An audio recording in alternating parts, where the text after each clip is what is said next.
Praise the lord. నా పేరు pastor Prasanna Kumar, Nellore జిల్లా, నెల్లూరు రూరల్, ఓగురుపాడు గ్రామం. ఇటీవల వచ్చినటువంటి గాలి వర్షానికి మా మందిరము కూలిపోవడం జరిగింది.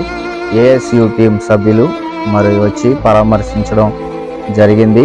వారికి ప్రత్యేకమైనటువంటి వందనాలు తెలియపరుస్తూ ఉన్నాను. మందిర నిర్మాణం కొరకు పాస్టర్స్ ఫెలోషిప్స్, క్రైస్తవ సంఘాలు ప్రార్థించండి, సహకరించండి. అందరికీ ప్రేమపూర్వకమైన వందనాలు. దైవజనులు ప్రసన్న కుమార్ గారి దగ్గరికి వచ్చి మేము పరామర్శించడం జరిగింది. గాలి వానకి అకస్మాత్తుగా మందిరం కూలిపోయింది. క్రైస్తవ సంస్థలు, పాస్టర్స్ ఫెలోషిప్స్ స్పందించండి.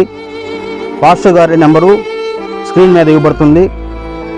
ప్రతి ఒక్కళ్ళు ప్రార్థించండి. ఫోన్ చేసి పాస్టర్ గారిని పరామర్శించమని ఈ సమయంలో తెలియపరుస్తున్నాను.